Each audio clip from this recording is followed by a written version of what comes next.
رسلنا والذين آمنوا في الحياة الدنيا ويوم يقوم الأشهاد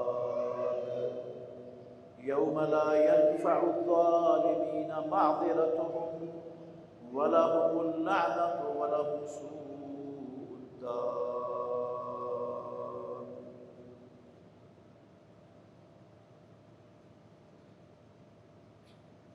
بلا شبہ یقیناً ہم ضرور مدد کرتے ہیں اپنے رسولوں کی اور ان لوگوں کی جو ایمان لائے دنیا کی زندگی میں، اور جس دن گواہ کھڑے ہوں گے اس دن بھی، جس دن ظالموں کو ان کا عذر پیش کرنا نفع نہیں دے گا اور ان کے لیے لعنت ہوگی اور ان کے لیے برا گھر ہوگا۔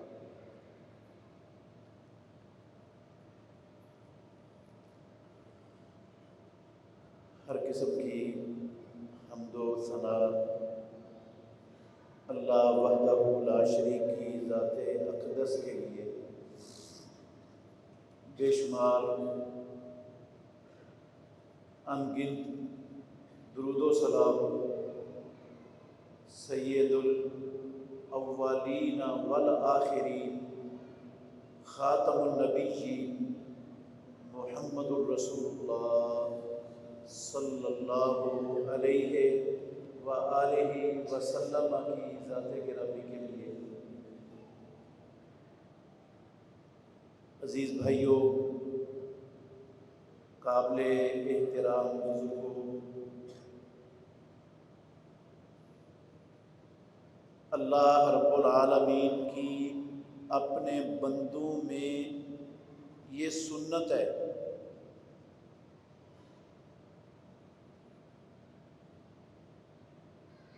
جو سنت اس کی کبھی بدلتی نہیں ہے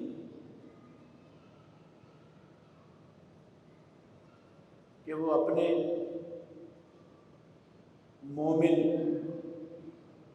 بندوں کی مدد کرتا ہے،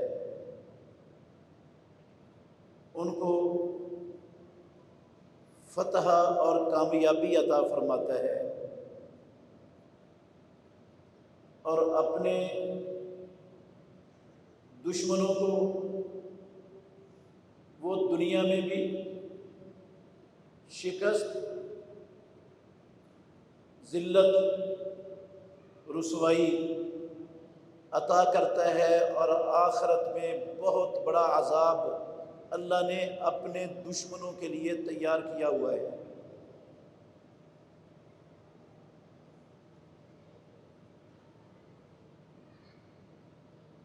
اللہ رب العالمین کی اس سنت کا ایک مظہر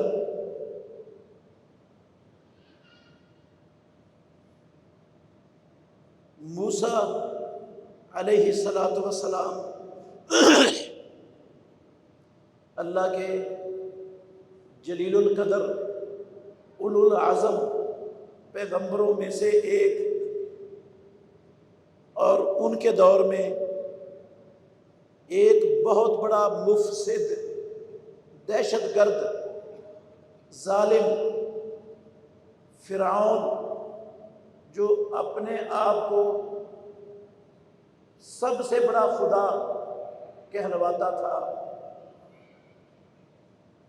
اللہ نے ان کا تذکرہ قرآن مجید میں اپنے بندوں کے لیے کیا ہے۔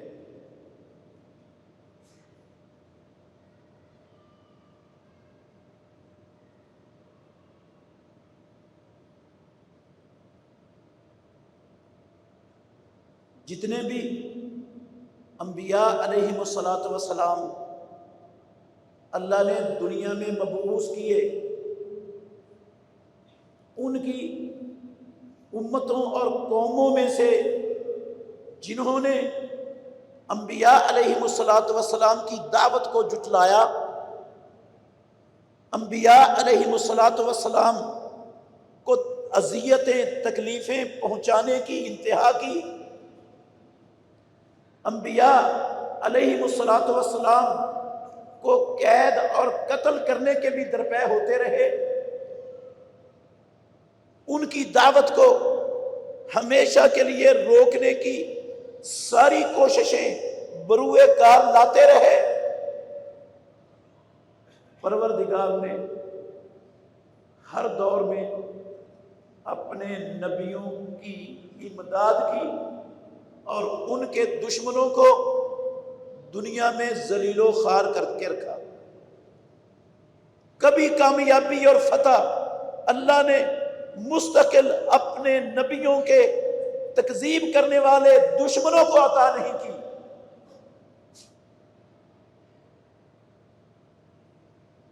یہ جو دو آیتیں بعد ترجمہ آپ نے سنی ہیں، یہ 51 اور 52 نمبر آیتیں ہیں سورہ مومن کی، سورہ غافر بھی اس کو کہتے ہیں۔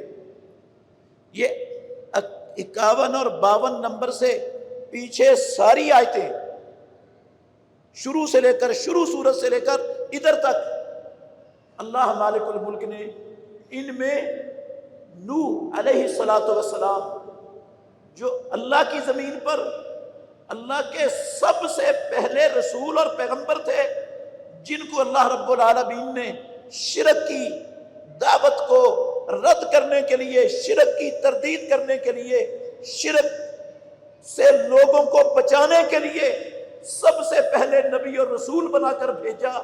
نوح علیہ السلام سے لے کر ان کے بعد جتنے نبی اور رسول اللہ نے دنیا میں بھیجے، ان سب کا تذکرہ کیا ہے ان پچھلی 50 آیتوں میں، اور تذکرہ کر کے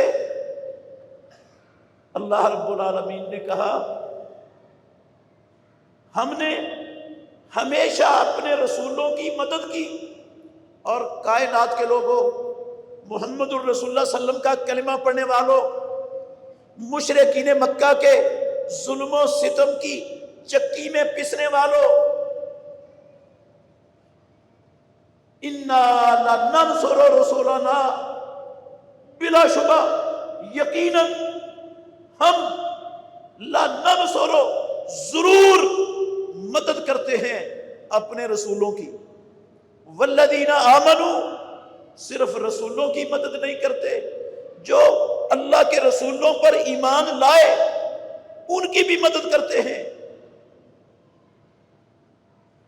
فی الحیات دنیا، یہ مدد صرف آخرت میں نہیں کرتے، ان کی دنیا کی زندگی میں بھی یقیناً بلا شبہ ضرور ہم اپنے رسولوں اور ان پر ایمان لانے والے مومنوں کی مدد کرتے ہیں۔ وَيَوْمَ يَقُومُ الْأَشْهَادُ، اور جس دن رب العالمین کی سب سے بڑی عدالت میں گواہ کھڑے ہوں گے، جو رسولوں کے اللہ کے پیغام کو پہنچانے کی دعوت دیں گے، اس دن بھی وَيَوْمَ يَقُومُ الْأَشْهَادُ، اللہ اپنے رسولوں، پیغمبروں، نبیوں اور ان پر ایمان لانے والوں کی امداد اللہ اس دن بھی کرے گا۔ وہ ایسا دن ہوگا جس دن لا ينفع الظالمین معذرتهم، نبیوں کی تکذیب کرنے والے، نبیوں کو اذیتیں پہنچانے والے، نبیوں کے قتلوں کا منصوبہ بنانے والے، ان کو قید کرنے کی سازشیں کرنے والے، ان کے اوپر ایمان لانے والوں پر عرصہ حیات تنگ کرنے والے، ظلم و ستم کے پہاڑ توڑنے والے، انبیاء کی دعوتوں کو روکنے کے لیے ایڑی چوٹی کا زور لگانے والے، یوم لا ينفع الظالمین معذرتهم، اس دن ان کے عذر پیش کرنا رب کے ہاں ان کو کوئی فائدہ نہیں پہنچائیں گے۔ عذر وہ کیا پیش کریں گے؟ صاف رب کے سامنے جھوٹ بولیں گے، جھوٹ صاف کہیں گے، واللہ ربنا ما کننا مشرکین، اللہ کی قسم اے ہمارے پروردگار ہم شرک کرنے والے نہیں تھے۔ ساری زندگی نبیوں کی دعوت کو ٹھکراتے ہوئے، توحید کو رد کرتے ہوئے، ساری زندگی اللہ کی ذات، صفات، اختیارات، حقوق میں شرک کرتے ہوئے گزار دی، لیکن رب جب جہنم میں ڈالے گا، حکم ہوگا جہنم میں ڈالنے کا، تو عذر اور بہانے پیش کریں گے، ربنا واللہ ربنا ما کننا مشرکین، اللہ کی قسم ہے ہمارے رب ہم شرک کرنے والے نہیں تھے۔ کبھی وہ تقدیر کو عذر کے طور پر پیش کریں گے، ربنا غلبت علینا شقوتنا انا کنا ظالمین، اے ہمارے رب ہمارے مقدر میں یہ شرک ہی لکھا ہوا تھا، یہ کفر ہی لکھا ہوا تھا، یہ انبیاء کی دشمنی ہمارے مقدر میں لکھی ہوئی تھی، ہمارا کیا قصور ہے؟ غلبت علینا شقوتنا، ہم پر ہماری بدبختی غالب آ گئی، انا کنا ظالمین، ہم ظالم تھے، دنیا میں ظلم کرنے والے تھے۔ لیکن کیا پروردگار کی عدالت میں یہ عذر قابل قبول ہوں گے؟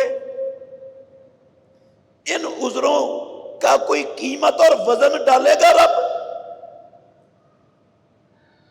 اللہ کہتے ہیں لا ينفع الظالمین معذرتهم، محمد الرسول اللہ صلی اللہ علیہ وسلم کے امتیاں سنو، جو بھی ظلم کرنے والے ہیں ان کو رب کی عدالت میں ان کے عذر بہانے پیش کرنے اللہ کی عدالت میں کوئی نفع نہیں دے گے۔ وَلَهُمُ اللَّعْنَةُ، ان کے لیے آسمانوں والے رب کی لعنت ہوگی، وَسُوءُ الدَّارِ، اور ان کے لیے برا گھر ہوگا جہنم کا۔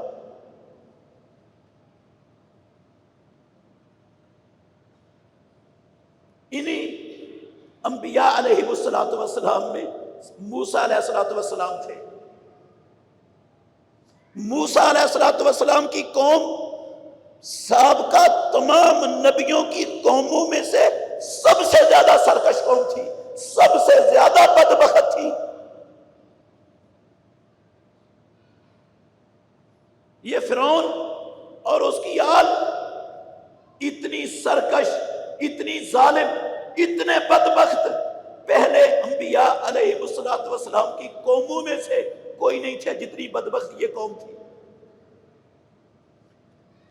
اور محمد الرسول اللہ صلی اللہ علیہ وسلم جن لوگوں کے لیے مبعوث کیے گئے تھے وہ بھی موسیٰ علیہ السلام کی قوم جیسے ان سے ملتے جلتے لوگ تھے۔ ظلم، نبی کی دشمنی، نبی کے قتل کے منصوبے، نبی کو جلا وطن کرنے کے منصوبے، نبی کو قید کرنے کے منصوبے، نبی کے ساتھیوں پر ظلم و ستم کے ہمیشہ پہاڑ توڑنے کا عمل ہمیشہ مکے میں مشرکین مکہ نے جاری رکھا۔ اللہ نے قرآن میں جگہ جگہ پر موسیٰ علیہ السلام اور ان کی قوم کا تذکرہ کر کر کے اپنے آخری نبی محمد الرسول اللہ صلی اللہ علیہ وسلم کو بھی تسلی دی۔ پیارے پیغمبر پر ایمان لانے والے کمزور مشرکین مکہ کے ظلم و ستم کی چکی میں پسنے والے لوگ رب العالمین نے ان واقعات کو نازل کر کے انہیں بھی تسلی دی،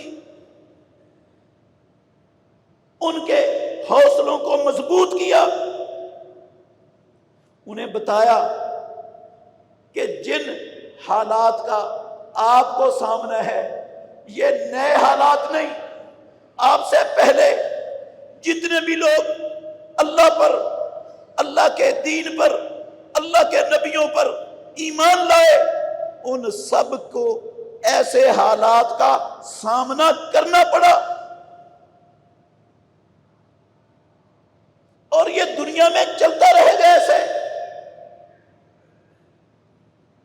اللہ والوں کا کیا کردار ہوتا ہے، اللہ کے دشمنوں کا کیا کردار ہوتا ہے، اور پھر انجام وہ کیا ہوتا ہے، یہ سبق اللہ رب العالمین نے اس موسیٰ اور فرعون کے واقعہ کے اندر امت مسلمہ کو پیش کیے، سمجھائے۔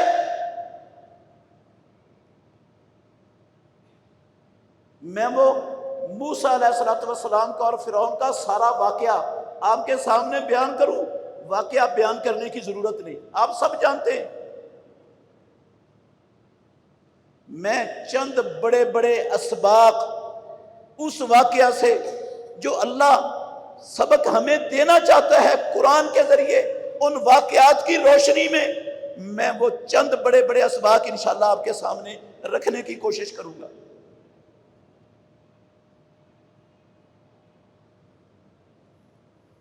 یہ موضوع اس لیے میں نے آج کے دن منتخب کیا کہ موسیٰ علیہ السلام اور فرعون کا انجام وہ 10 محرم کو ہوا۔ 10 محرم کو یہ جنگ، یہ مقابلہ، یہ عداوت، یہ دشمنی نبی کی، فرعون کی چلتی رہی۔ جب سے دعویٰ کیا نبوت کا موسیٰ علیہ السلام نے، اللہ نے ان پر نبوت نازل کی، اس وقت سے فرعون، بلکہ اس سے بھی پہلے سے فرعون کو اس کے جادوگروں نے، اس کے نجومیوں نے یہ بتایا ہوا تھا، ایک بنی اسرائیل کے اندر بچہ پیدا ہونے والا ہے، جو پیدا ہو گیا وہ تیرے لیے، تیری حکومت کے لیے، تیری سلطنت کے لیے خطرہ بنے گا، تیری قوتوں کو پاش پاش کر دے گا۔ اس وقت سے وہ منصوبہ بندیاں کر رہا تھا کہ بنی اسرائیل کے اندر ایسا کوئی بچہ پیدا نہیں ہونے دینا۔ لیکن پروردگار جو چاہتا ہے کرتا ہے۔ رب جو چاہے اس کو روکنے والی کوئی طاقت دنیا میں پیدا نہیں ہوئی۔ رب کی تدبیر ہمیشہ دنیا کے انسانوں کی تدبیروں پر غالب ہوتی ہے۔ انسانوں کی تدبیریں کبھی غالب نہیں آ سکتی، رب کی تدبیر کے سامنے کھڑی بھی نہیں ہو سکتی، ٹھہر بھی نہیں سکتی۔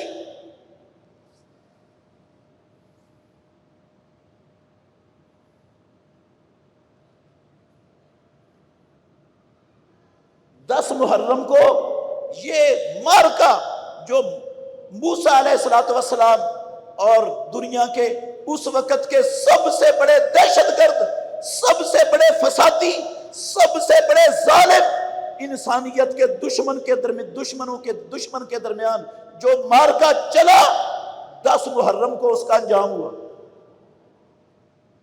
اور کل 10 محرم کا دن ہے۔ وہ کیا انجام ہوا؟ تھوڑا سا تذکرہ کروں گا 1-2 مقامات سے قرآن مجید سے۔ یہ سورہ قصص شروع ہو رہی ہے۔ اللہ رب العالمین سورہ قصص کے شروع میں تذکرہ کر رہے ہیں کہ اِنَّ فِرْعَوْنَ، پہلے کہا نَتْلُو عَلَيْكَ مِن نَبَأِ مُوسَىٰ وَفِرْعَوْنَ بِالْحَقِّ لِقَوْمٍ يُؤْمِنُونَ۔ اے محمد صلی اللہ علیہ وسلم، قرآن پڑھنے والوں، اللہ کہتے ہیں نتلو علیک، ہم پڑھتے ہیں آپ پر، من نبأ موسیٰ و فرعون بالحق، موسیٰ اور فرعون کی سچی خبر ہم رب العالمین آپ پر پڑھ رہے ہیں۔ کیوں پڑھ رہے ہیں؟ لقوم یؤمنون، محمد الرسول اللہ صلی اللہ علیہ وسلم پر ایمان لانے والے، آپ کا کلمہ پڑھنے والے، کلمہ پڑھنے کی پاداش میں ظلم و ستم کی چکیوں میں پسنے والے، ان مظلوموں کے لیے، ان ایمان والوں کے لیے، ان کے حوصلے بڑھانے کے لیے، ان کو انجام سے آگاہ کرنے کے لیے ہم یہ قصہ فرعون کا اور موسیٰ علیہ السلام کا ہم تلاوت کرتے ہیں۔ ان فرعون علا فی الارض وجعل اہلہا شیعا۔ اللہ کہتے ہیں فرعون وہ زمین میں اپنے آپ کو بڑا بلند، سب سے بڑا بنا بیٹھا تھا۔ وہ سمجھتا تھا مجھ سے طاقتور، مجھ سے زبردست، مجھ سے زیادہ صلاحیتیں، وسائل، افراد رکھنے والا دنیا میں کوئی نہیں۔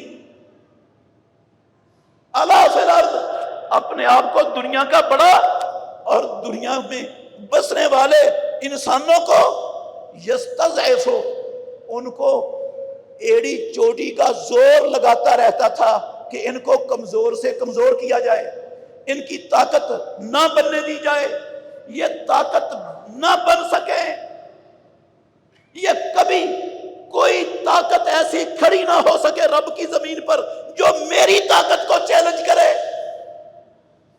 جو میری طاقت کے لیے خطرہ بنے، جو میرے اقتدار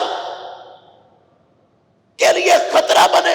یستضعف، جتنے لوگ، جتنے گروہ، جتنے لوگ ہوتے تھے ان کو پارٹیوں میں، گروہوں میں، مختلف قسم کے طبقات کے اندر یہ بدبخت تقسیم کر کے ان کو ہمیشہ اپنی غلامی کے شکنجے میں جکڑنے کے تانے بانے بنتا رہتا۔ خود علا فی الارض، اللہ کی زمین پر سب سے بڑا وحدہ لا شریک خود بن کے بیٹھا ہوا تھا اور لوگوں کی طاقت کو طاقت بننے ہی نہیں دیتا تھا۔ یستضعف، میں نہیں کہہ رہا، قرآن کے الفاظ ہیں، یستضعف طائفۃ منہم، لوگوں کو وہ کمزور کرتا تھا۔ یذبح ابناءہم ویستحیی نساءہم، ان کے بیٹوں کو ذبح کرتا تھا۔ جو بچہ بنی اسرائیل کے گھر میں جنم لیتا تھا اسے جنم لیتے ہی قتل کروا دیتا تھا، قتل کر دیا جاتا تھا وہ بچہ۔ ظلم کی انتہا تھی۔ وہ معصوم بچہ جس نے ابھی دنیا میں اللہ کی زمین پر آنکھیں کھولی، جس کا کوئی جرم نہیں، جس کا کوئی قصور نہیں، یہ انسان نما درندہ اس بچے کو پیدا ہوتے ہی قتل کروا دیتا۔ اس نے اپنی ایجنسیاں، اپنے ایجنٹ چھوڑے ہوئے تھے کہ پوری لوگوں کی خبر رکھو، کون سی عورت حاملہ ہے، کس گھر کے اندر حمل ہے، کہاں پیدا ہونے والا ہے۔ دائیوں کے ساتھ ان کے رابطے تھے، پورا نیٹ ورک۔ اس ظالم نے اپنی خدائی کو ہمیشہ قائم رکھنے کے لیے اللہ کی زمین پر اس درندے نے، اس بدبخت نے، اللہ کی قسم، پورا نیٹ ورک بچھایا ہوا تھا دنیا میں کہ میری حکومت کو کوئی چیلنج نہ کر سکے۔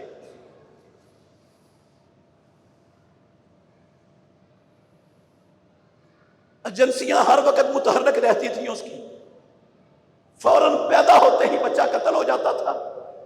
وَيَسْتَحْيِي نِسَاءَهُمْ، ان کو ذلیل کرنے کے لیے، ان کو بلیک میل کرنے کے لیے، ان کو دکھ اور تکلیف میں مبتلا کرنے کے لیے وہ ان کی عورتوں کو زندہ رکھتا تھا کہ ان کی عورتوں کو زندہ رکھ کر ان کے سامنے ان کی عصمت دری کریں گے، ان پر ظلم کریں گے، ان کو کھینچیں گے، ان کو اپنے گھٹیا اور ذلیل ترین کاموں میں استعمال کریں گے۔ تو نتیجہ کیا ہوگا؟ ان کو دکھ پہنچے گا، تکلیف پہنچے گی، اور یہ ہماری خدائی کو ماننے کے لیے تیار ہو جائیں گے۔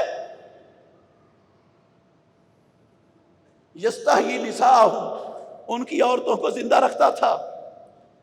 انہ کان من المفسدین، اللہ رب العالمین کہتے ہیں، او کلمہ پڑھنے والوں، محمد الرسول اللہ صلی اللہ علیہ وسلم کے امتیوں، مشرکین مکہ کی ظلم اور بدماشی کا نشان نہ بننے والوں، انہ کان من المفسدین، بہت بڑا فسادی تھا، بلا شبہ فساد برپا کیے ہوئے تھا اس نے رب کی زمین پر۔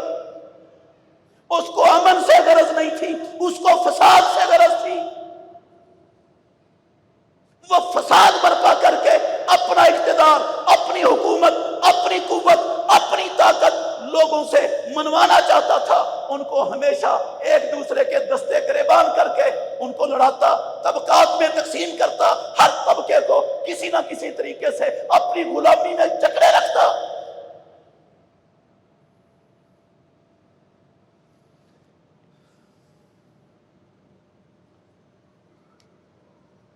وَنُرِيدُ، اللہ کہتے ہیں ہم چاہتے تھے، أَن نَمُنَّ عَلَى الَّذِينَ اسْتُضْعِفُوا فِي الْأَرْضِ، کہ ہم ان لوگوں پر احسان کریں جن کو اللہ کی زمین پر کمزور بنا دیا گیا تھا، کمزور سمجھ لیا گیا تھا، جن کے جن کو مختلف طبقوں میں بانٹ دیا گیا تھا، دنیا کے گھٹیا ترین کاموں میں جنہیں استعمال کیا جا رہا تھا، جو غلامی کے شکنجوں میں جکڑے ہوئے تھے، جو اپنی عزتوں، اپنے بچوں کو، اپنے مال جان کو محفوظ نہیں رکھ سکتے تھے اس ظالم کے ظلم سے، اللہ کہتے ہیں وَنُرِيدُ، ہم چاہتے تھے ان نمن علی الذین استضعفوا فی الارض، کہ ہم احسان کریں ان لوگوں پر جن کو زمین میں کمزور بنا دیا گیا تھا، وَنَجْعَلَهُمْ أَئِمَّةً، اور ہم ان کو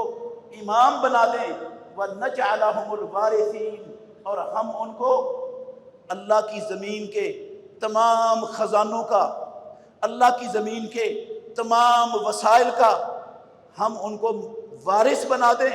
ہم نے یہ ارادہ کیا، ہم یہ چاہتے تھے۔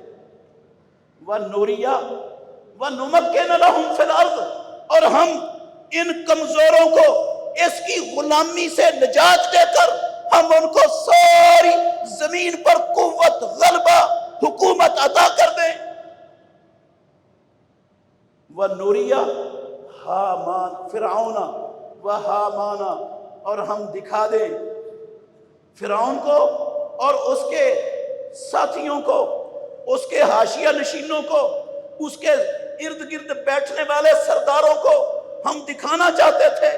وَنُرِيَ فِرْعَوْنَ وَحَامَانَ، ہم دکھانا چاہتے تھے وَجُنُودَهُمَا، اور جتنے انہوں نے لشکر بنائے ہوئے تھے، جتنے انہوں نے درندے مفسد اپنے گرد ظلموں پر بریت کا بازار گرم رکھنے کے لیے بنی اسرائیل پر جتنے جمع کیے ہوئے تھے، ہم چاہتے تھے ان ظالموں کو، فرعون کو، اس کے وزیروں مشیروں کو، اس کے لشکروں کو، اس کے ساتھیوں کو ہم دنیا میں عبرت کا نشان بنائیں، ان کو دکھائیں جس چیز سے وہ ڈر رہے ہیں، جس سے ڈر کر وہ ظلموں پر بریت پر اترے ہوئے ہیں، جس سے ڈر کر انہوں نے زمین پر فساد برپا کیا ہوا ہے، جس سے ڈر کر انسانوں سے ان کا امن سے جینے کا حق چھین رکھا ہے، جس چیز سے یہ ڈرتے تھے، جس سے بچنے کے لیے یہ سارا کچھ کر رہے تھے، ہم وہ چیز ان ظالموں کو دکھانا چاہتے تھے۔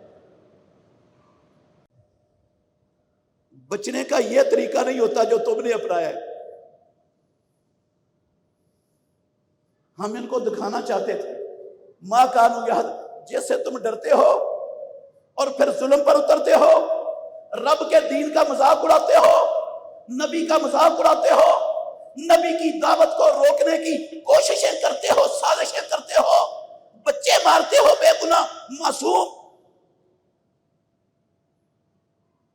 اس طرح کسی قوم کو دبایا نہیں جا سکتا، اس طرح لوگوں کو زیادہ دیر تک اپنی غلامی میں جکڑا نہیں جا سکتا، جس سے یہ ظالم ڈر رہے تھے کہ یہ ہونے والا ہے۔ اللہ کہتے ہیں ہم وہ چیز انہیں دکھانا چاہتے تھے۔ وَنُرِيَ حَامَانَ وَفِرْعَوْنَ وَحَامَانَ، اور ہم دکھانا چاہتے تھے فرعون کو اور حامان کو، وَجُنُودَهُمَا، اور ان کے لشکروں کو، مِنْهُمْ، ان میں سے، مَا كَانُوا يَحْذَرُونَ، جس سے وہ ڈرتے تھے۔ پھر اللہ نے کیا کیا؟ موسیٰ علیہ السلام کو اللہ نے دنیا میں بھیج دیا، پیدا ہو گئے موسیٰ علیہ السلام۔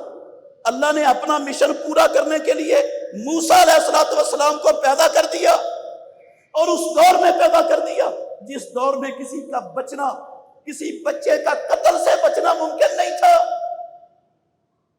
جو غلامی کا بدترین دور تھا فرعون کے لیے۔ موسیٰ علیہ السلام پیدا ہو گئے، پہلے اس کے کہ فرعون کی ایجنسیاں، اس کے لشکر وہ پہنچتے، اللہ نے موسیٰ علیہ السلام کی والدہ کے دل میں القاء کیا، اس کو ایک صندوق کے اندر ڈال کر اس کو دریا کے اندر ڈال دو۔ موسیٰ علیہ السلام کی والدہ نے موسیٰ علیہ السلام کو صندوق کے اندر ڈال کر دریا کے حوالے کر دیا۔ موسیٰ علیہ السلام کی بہن کو کہا، ماں تھی آخر، ایک چھوٹے نومولود بچے کو ماں دریا کے حوالے کر کے غافل ہو جائے، چھوڑ دے، ممکن نہیں تھا ماں کی ممتا کے لیے۔ کہا اپنی بیٹی کو، موسیٰ علیہ السلام کی بہن کو، کسی ہے اس کے پیچھے پیچھے چلو، یہ دیکھنا کہاں جاتا ہے، پھر مجھے خبر دینا آ کر اس کے ساتھ کیا ہوتا ہے۔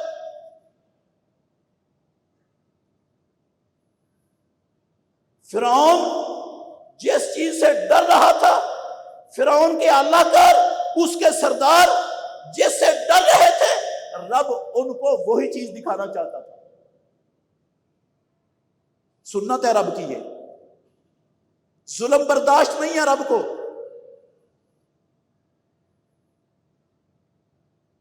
ظالموں کے لیے رب کی طرف سے دیر ہو سکتی ہے، اللہ کی قسم رب کے ہاں، رب کے قانون میں ظالموں کے لیے دیر نہیں ہے، بھول جائیں اس کو۔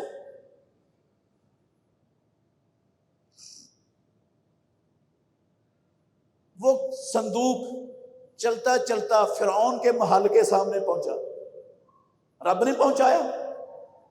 رب جو چاہے کر سکتا ہے، جو چاہے کروا سکتا ہے۔ فرعون کے سپاہیوں نے اس کو پکڑا، کھولا، اندر سے ایک خوبصورت نومولود بچہ نکلا، فرعون کے گھر پہنچا۔ فرعون کی بیوی آسیہ علیہ السلام، اس نے کہا ہم اس کو اپنا بچہ بنانا چاہتے ہیں، ہمارے پاس بچہ نہیں ہے، اس کو ہم بچہ بنائیں گے، اس کی پرورش کریں گے، پالیں گے، اس کے ساتھ کھیلیں گے، ہمارے گھر کی رونق بنے گا۔ فرعون قتل کرنا چاہتا تھا، یہ پالنا چاہتی تھی۔ آسمانوں والا رب، اس کا فیصلہ تھا یہ بچہ پلے گا۔ یہ فرعون جو معاشرے سے بچوں کو ختم کرنے کے درپے ہے، میں اس موسیٰ کو فرعون کے ہاتھوں سے اس کے گھر میں پلواؤں گا۔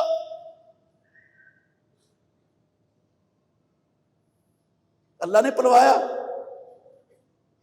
فرعون کے گھر میں پرورش کروائی، فرعون کے ہاتھوں سے کروائی، فرعون کے مال سے کروائی۔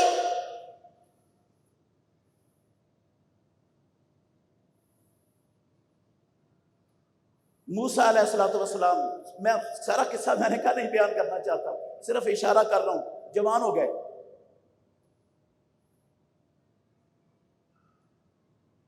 ایک دن باہر نکلے تو دیکھتے ہیں کہ دو بندے لڑ رہے ہیں۔ ایک بندہ قبطی ہے جو موسیٰ علیہ السلام کی بنی اسرائیلی قوم کا ہے، اور دوسرا بندہ فرعون کے قوم کا ہے، فرعونی ہے۔ وہ جو موسیٰ علیہ السلام کی قوم کا بنی اسرائیلی بندہ تھا نا، اس نے مدد مانگی موسیٰ علیہ السلام سے کہ یہ فرعونی مجھ پر ظلم ڈھا رہا ہے، میری مدد کرو۔ موسیٰ علیہ السلام نے اس فرعونی کو مکہ مارا اور وہ مر گیا۔ ارادہ نہیں تھا موسیٰ علیہ السلام کو مارنے کا، لیکن وہ مر گیا۔ خبر فرعون تک پہنچ گئی، اس نے پارلیمنٹ کا اجلاس بلا لیا۔ فرعون نے، اس نے کہا موسیٰ علیہ السلام نے ہمارا بندہ مار دیا، طے ہوا کہ موسیٰ علیہ السلام کو قتل کر دو، اس کے بدلے فیصلہ ہو گیا، قتل کر دو اس کو۔ ایک آل فرعون کا مومن، قرآن میں اللہ نے اس کا تذکرہ کیا ہے، بڑا اس کا کردار بیان کیا ہے، اس نے آ کر بھاگے بھاگے نے خبر دی موسیٰ تیرے خلاف منصوبہ بندی ہو گئی، تیرے قتل کا فیصلہ ہو گیا، نکل جا یہاں سے۔ موسیٰ علیہ السلام نکل گئے مصر سے، مدین جا پہنچے، بڑے سال مدین میں رہے۔ جب واپس آ رہے تھے نا، تو کوہ طور پر اللہ نے موسیٰ علیہ السلام کو اپنی نبوت کا تاج پہنا دیا، نبی بنا دیا، اور کہا اذهب الى فرعون انه طغى فقولا له قولا لینا۔ موسیٰ جاؤ فرعون کی طرف، فرعون اس نے سرکشی کی ہے، وہ بدماشی کے، ظلم و ستم کے، درندگی کے آخری درجے پر پہنچا ہوا ہے۔ اذهب الى فرعون انه طغى، اس نے ساری انسانیت کی حدیں کراس کر ڈالی ہیں اس ظالم نے. اس کو نرم بات کہنا جا کر، دعوت دینا اسے. فرعون کے دربار میں پہنچ گئے موسیٰ علیہ السلام، دعوت دی. اس ظالم نے وہی تانا مارا، سب سے پہلے تانا مارا، تجھے ہم نے پالا ہے، ہم نے تیری انگلی پکڑ کر تجھے چلنا سکھایا ہے، ہم نے تجھے اتنا بڑا کیا ہے.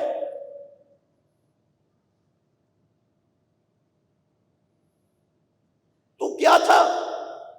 تیرا کوئی پالنے والا نہیں تھا، ہم نے پالا تجھے. تو اگر ہمارے سامنے مجھے توحید کی دعوت، ایک رب کے سامنے جھکنے کی دعوت، رب کون؟ میں رب ہوں دنیا کا سب سے بڑا، یہ ساری دنیا میری غلام ہے.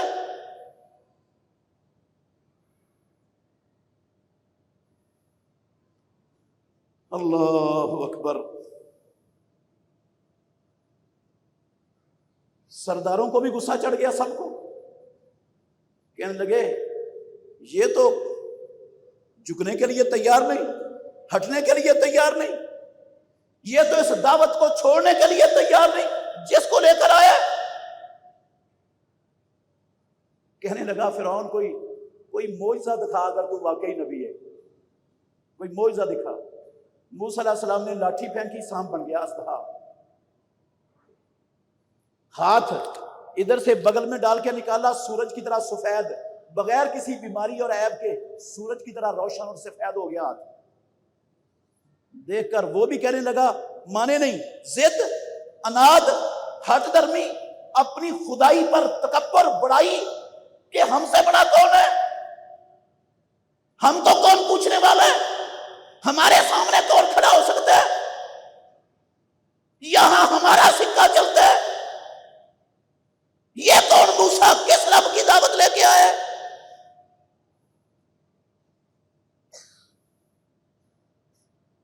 اللہ اکبر. انہوں نے کہا اس کو کہو ٹھہر جا، تیرے جادو کا ہم توڑ کرتے. سارے جادوگروں کو اکٹھا کر لیا، پورے ملک کے بڑے بڑے جادوگر فرعون نے بلا لیے. یہ ایک جادوگر آیا ہے دنیا میں، ہماری حکومت چھیننا چاہتا ہے، ہمارے اقتدار کے لیے، سلطنت کے لیے خطرہ بن چکا ہے، اس کا مقابلہ کرنا ہے، کرو گے؟ انہوں نے کہا اگر ہم جیت گئے تو کیا دو گا، کیا انعام دے گا ہمیں؟ اس نے کہا انکم لمن المقربین، تم میرے سب سے قریبی بن جاؤ گے، بڑے جو میرا قریبی ہوگا پھر اس کو انعامات لینے کی نہیں، اس پر جو چاہیں گے ان کو ملے گا. آ گئے، میدان سج گیا.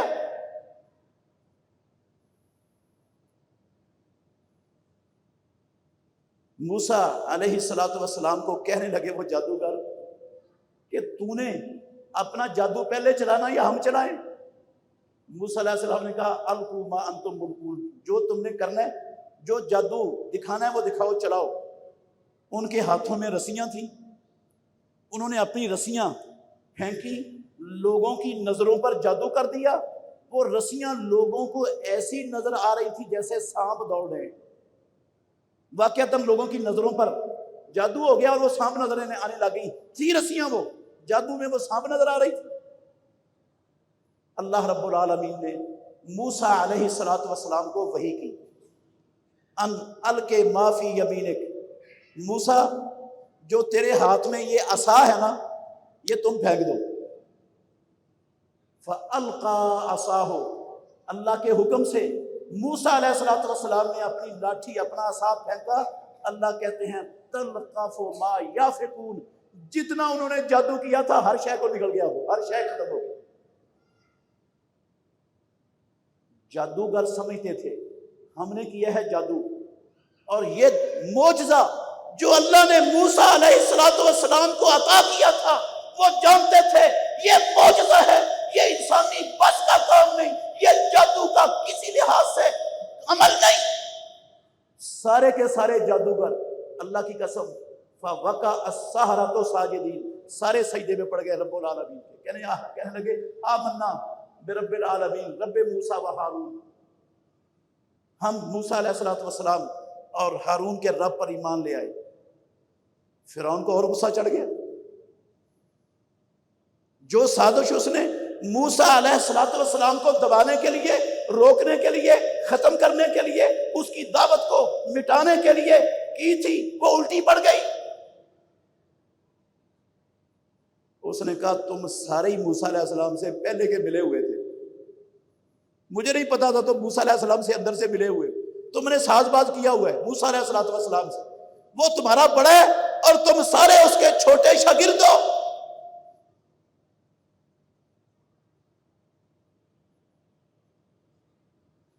اللہ اکبر، کہنے لگا میں تمہارے ہاتھ پاؤں کاٹ دوں گا، ایک ہاتھ کاٹ دوں گا، دوسرا پاؤں کاٹ دوں گا۔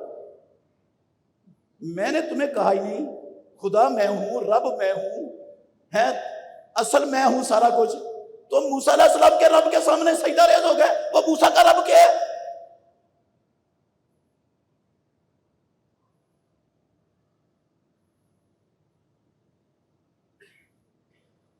انہوں نے کہا لا ضیرہ، کوئی پرواہ نہیں، کوئی نقصان نہیں، مرنا تو مقدر ہے، مرنا تو مقدر ہے، اسلام پر جان دیں گے، مرنا تو ہے ہی ایک نہ ایک دن۔ وہ موت کتنی عظیم ہے جو رب کے دین کی خاطر، رب کی توحید کی خاطر، اللہ کی زمین پر اللہ کا کلمہ بلند کرنے کی خاطر جو موت آ جائے، ہمیں وہ موت خوشی سے قبول، مر جائیں گے لیکن اب تیری خدائی، تیری بدماشی، تیرا سکہ نہیں مانیں گے۔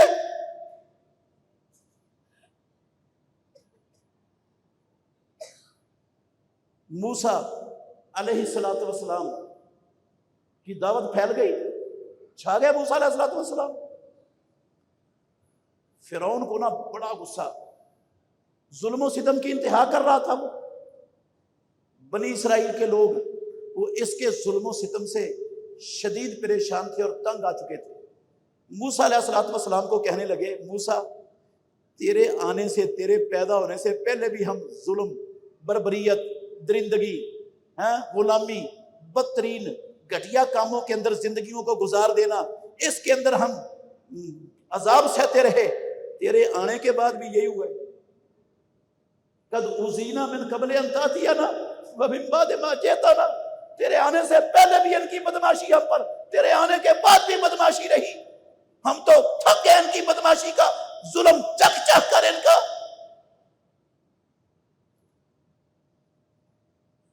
اللہ نے موسیٰ علیہ السلام کو حکم دیا ان کو کہو راتوں رات مصر چھوڑ کر نکل جاؤ، نکل جاؤ راتوں رات یہاں سے، ظلم سے بچنا چاہتے ہو فرعون کے تو۔ آسمانوں والے رب کا وہ اپنا فیصلہ تھا۔ بنی اسرائیلی جو قوم تھی نا موسیٰ علیہ السلام کے ساتھ تھی، وہ بھی ہماری قوم جیسی، ہم میں اور ان میں نا، میں اگر ان کی جو خصلتیں ہیں وہ بیان کروں نا تو ہماری خصلتیں خرابی کی ان سے کئی گنا زیادہ بڑی ہوئی ملے گی۔ انہوں نے موسیٰ علیہ السلام کا حکم تو مانا لیکن ساتھ بدماشی بھی کر گئے، وہ موسیٰ علیہ السلام کو ماننے والے، ان کے زیورات ادھار لیے اور ان کو بتایا نہیں کہ ہم نے رات نکل جانا ہے، ان کے زیورات لے کر نکل گئے۔ چوری تھی، یہ خیانت تھی، تو خیانت کی تو اسلام نبی نے اجازت نہیں دی تھی ان کو۔ اللہ اکبر، فرعون کو پتا چلا نا کہ وہ ہمارے غلام تو نکل گئے ہمارے ہاتھوں سے، وہ تو چھوڑ گیا مصر، اب یہ نالیاں صاف کرنا، گٹر صاف کرنا، ساری ذلت اور رسوائی والے غلامی کے کام یہ کس سے کروائیں گے ہم؟ اب کون ہماری خدائی کا جھنڈا اٹھائے گا؟ کس کو استعمال کریں گے؟ یہ تو نکل گئے۔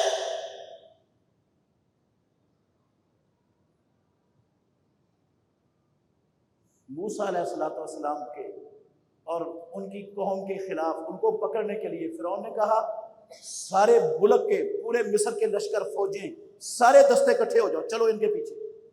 ساری فوج نکل کر چل پڑی،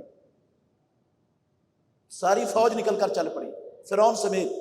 فرعون کی قیادت میں صبح کا وقت ہو رہا تھا، صبح قریب تھی، موسیٰ علیہ السلام اپنے ساتھیوں کو لے کر پہنچے تو آگے سمندر، دریا، رستہ کوئی نہیں ہے، دائیں بھی اونچے اونچے پہاڑ، بائیں بھی اونچے اونچے پہاڑ، پیچھے دیکھا تو فوج فرعون اور اس کی فوج کے لشکر۔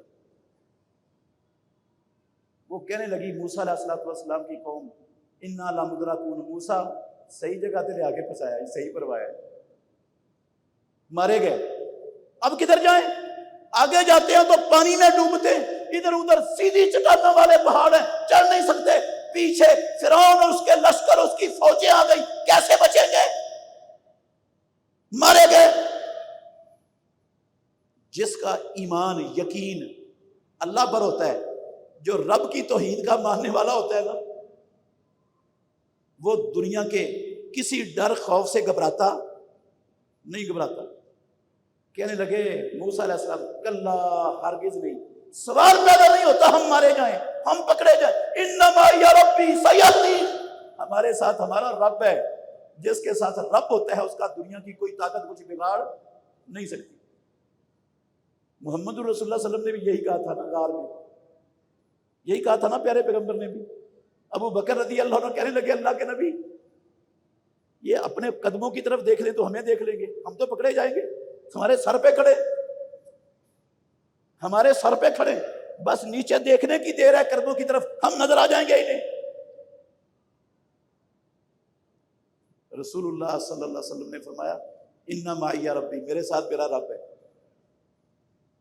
ابو بکر، ما ظنک باثنین اللہ ثالثہما، تیرا ان دو کے بارے میں کیا گمان ہے جن کے ساتھ تیسرا رب ہے؟ رب ان کو بے جار و مددگار چھوڑ دے گا؟ جو رب کے دین کے لیے، الہ کلمت اللہ کے لیے، اللہ کی توحید کا پرچم، رب کے دین کو اللہ کی زمین پر، انسانوں پر پھیلانے کے لیے جو کھڑا ہوتا ہے، رب اس کو بے یار و مددگار نہیں چھوڑا کرتا۔ اللہ نے موسیٰ علیہ السلام کو کہا اضرب بعصاک، یہ سمندر پر اپنی لاٹھی مار، لاٹھی ماری، 12 چشمے، 12 رستے بن گئے، خوشک 12 رستے بن گئے۔ 12 قبیلے تھے موسیٰ علیہ السلام کی قوم کے، ہر قبیلہ ایک ایک رستے سے گزر کر دریا پار ہو گیا۔ فرعون نے دیکھا بڑا سنہری موقع ہے ان کو پکڑنے کا، اس نے حکم دیا، خود بھی اور لشکروں کو حکم دیا داخل ہو جاؤ، جانے نہ پائیں گے۔ جب وہ سارے کے سارے اول سے لے کر آخر تک آئے نا، بیچ میں جس رب نے پانی روکا تھا اس نے پانی کو چلنے کا حکم دے دیا۔ فَأَغْرَقَ فِرْعَوْنَ وَقَوْمَهُ، اللہ نے فرعون اور اس کی ساری قوم کو غرق کر کے ڈبو کے رکھ دی۔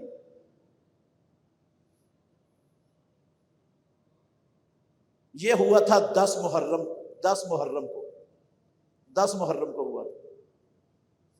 فرعون کے بنگلے، کوٹھیاں، اس کے وائٹ ہاؤس، اس کی باغات، اس کی لہلہاتی فصلیں، اس کے سارے خزانوں کا اللہ نے موسیٰ علیہ السلام کو اور اس کے کمزور لوگوں کو اٹھا کر ہر شے کا مالک بنا دیا۔ وَأَوْرَثْنَا الَّذِينَ كَانُوا يُسْتَضْعَفُونَ مَشَارِقَ الْأَرْضِ وَمَغَارِبَهَا الَّتِي بَارَكْنَا فِيهَا، جن کو زمین کے مشرق و مغربوں میں مغلوب کر دیا گیا تھا، کمزور بنا دیا گیا تھا، ہم نے ان کمزوروں کو، مغلوبوں کو اٹھا کر زمین کے مشرق و مغرب کا مالک بنا دیا، ہر شے اللہ نے ان کو عطا کر دی۔ فرعون اور اس کے لشکر عبرت کا نشان بنا دیا پروردگار نے ان کو قیامت تک آنے والے لوگوں کو۔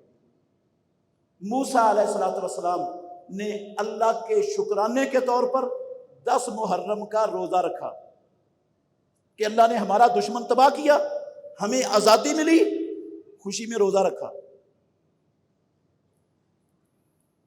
یہودیوں نے موسیٰ علیہ السلام کی اتباع میں روزہ رکھنا شروع کر دیا 10 محرم کا، کہ موسیٰ علیہ السلام نے رکھا ہے، ہمارے نبی ہم بھی رکھیں گے۔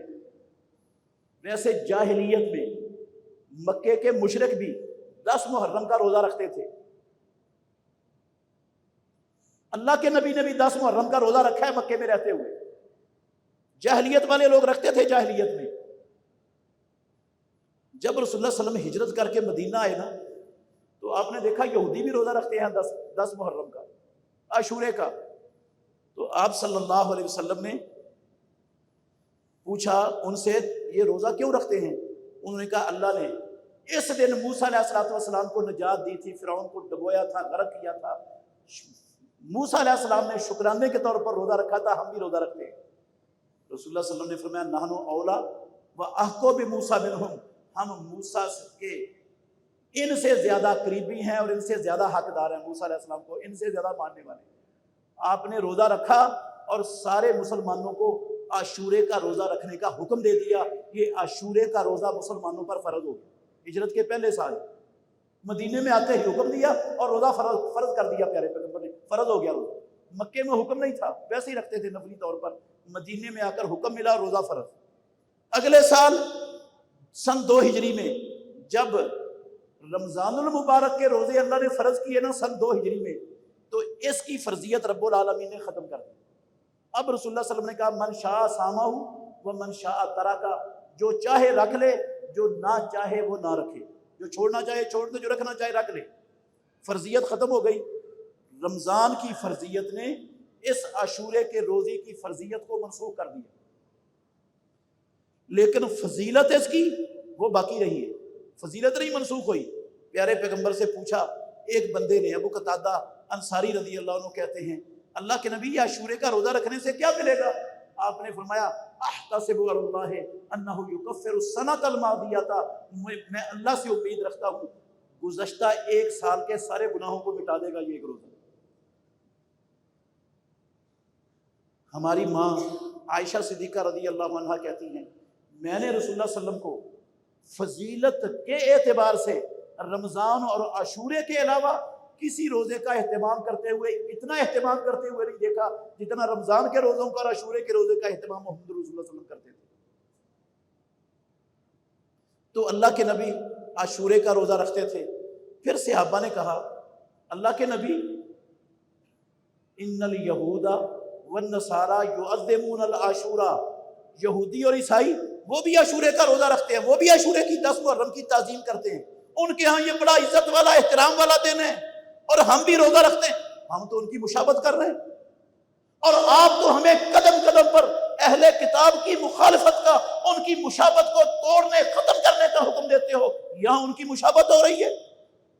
تو رسول اللہ صلی اللہ علیہ وسلم نے فرمایا فَإِذَا كَانَ الْعَامُ الْمُقْبِلُ، یہ مسلم شریف کی حدیث ہے، جب آنے والا سال ہوگا، فَإِذَا كَانَ الْعَامُ الْمُقْبِلُ، جب آنے والا سال ہوگا، انشاءاللہ صُمْنَا الْيَوْمَ التَّاسِعَ، انشاءاللہ ہم 9ویں دن کا روزہ رکھیں گے۔ آنے والا جب سال ہوگا تو ہم 9ویں دن کا روزہ رکھیں گے۔ امام الانبیاء نے کہا 9ویں دن کا روزہ رکھیں گے، یہ لفظ ہے۔ ایک روایت میں یہ لفظ ہے لَأَصُومَنَّ التَّاسِعَ لَئِن بَقِیتُ إِلَىٰ قَابِلٍ، اگر میں آنے والے سال تک زندہ رہا میں ضرور بھی ضرور 9ویں کا روزہ رکھوں گا۔ 9ویں کا لفظ بولے، 9ویں کا روزہ رکھوں گا۔ تو میرے بھائیوں، یہ رسول اللہ صلی اللہ علیہ وسلم نے 9ویں کا روزہ رکھنے کا اعلان کیوں کیا؟ یہودیوں اور عیسائیوں کی مخالفت کرنے کی وجہ سے، کہ ان کی مخالفت کرنی ہے، وہ 10ویں کا رکھتے ہیں اور ہم نے 9ویں کا رکھنا ہے۔ رکھنا کیوں 9ویں کا؟ آپ نے فرمایا المعجم الکبیر امام طبرانی کی کتاب کی صحیح حدیث کے صحیح لفظ ہیں، آپ نے فرمایا مخافۃ ان تفوتنی عاشوراء، اس لیے 9ویں کا رکھنا ہے کہ یہودیوں کی مخالفت بھی ہو جائے اور عاشورے کا روزہ فوت بھی ہم سے نہ ہو، عاشورے کا فوت بھی نہ ہو، ان کی مخالفت بھی ہو جائے۔ تو 9ویں کا روزہ، اب عاشورے کا روزہ 9 محرم کا روزہ ہے صرف۔ ہمارے بعض علماء کرام انہوں نے خام خواہ عوام الناس کو پریشان کیا ہوا ہے، خام خواہ۔ وہ کہتے ہیں اس کا مطلب ہے 9ویں کا بھی رکھوں گا، بھی 9ویں کا، حالانکہ کوئی ایسا لفظ محمد الرسول اللہ صلی اللہ علیہ وسلم کی زبان سے ادا نہیں ہوا جس کا لفظ کا معنی بھی ہو۔ کوئی لفظ نہیں ہے ان حدیثوں میں ایسا جس کا معنی بھی ہو یا جس کا معنی ساتھ ہو۔ میں 10ویں کا ساتھ یا 9ویں کا بھی، ایسا کوئی لفظ رسول اللہ صلی اللہ علیہ وسلم کے الفاظ میں موجود نہیں ہے۔ آپ غور کریں، ہمارے ہاں آج کل عصر کی نماز ہو رہی ہے 4:15 اکثر مساجد میں، کچھ دنوں بعد 4 بجے ہو جائے گی، امام صاحب آپ کا اعلان کریں گے بھئی کل سے عصر کی جماعت 4 بجے کھڑی ہوگی، اس کا ہماری زبان میں کیا مطلب ہوتا ہے؟ کل سے عصر کی جماعت 4 بجے کھڑی ہوگی، یہ کیا مطلب ہے؟ 4 بجے بھی ہوگی، پھر 4:15 بجے بھی ہوگی، یہ مطلب ہوتا ہے اس کا۔ امام یہ نہیں اعلان کرتا کہ 4:15 بجے بھی ہوگی اور 4 بجے بھی ہوگی، وہ کہتا نہ، یہ کہتا ہے کل 4 بجے نہیں ہوگی بھی 4:15 بجے ہوگی، وہ کہتا 4:15 ہوگی۔ 4:15 ہونے کا مطلب ہے اب 4 بجے 4:15 نہیں ہوگی، اب 4 بجے ہوگی۔ میں آپ کے پاس آپ کی مسجد میں آ کے درس دیتا ہوں ہر مہینے میں، مثال کے طور پر 10 تاریخ کو، ہر چاند کے مہینے کی 10 تاریخ کو میرا درس ہوتا ہے آپ کے پاس۔ میں اپنی مصروفیت کی بنا پر آپ کو کہہ دیتا ہوں ایک مرتبہ کہ بھئی آئندہ میں 9 تاریخ کو درس دوں گا، تو اس کا کیا مطلب ہوگا؟ 9 کو بھی آؤں گا، 10 کو بھی آؤں گا؟ کوئی یہ مطلب سمجھتا ہے؟ خواہ ہم کو پریشان کر دیے۔ اللہ کے نبی کے صاف الفاظ ہیں، صاف حدیث ہے، صحیح مسلم کے الفاظ ہیں، سمن التاسع لا سومن التاسع۔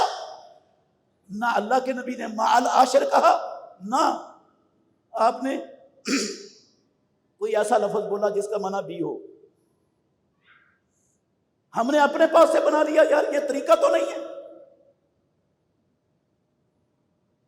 تو آج 9 محرم تھی، عاشورے کا روزہ آج کا تھا۔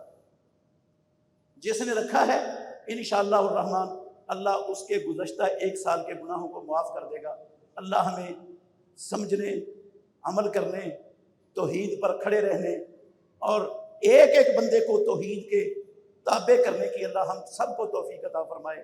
زندہ رکھے تو عقیدہ توحید پر رکھے، اور موت دے تو اللہ رب العالمین عقیدہ توحید پر، نبی محمد صلی اللہ علیہ وسلم کی اتباع میں ہمیں موت عطا فرمائے۔ آخر دعوانا ان الحمدللہ رب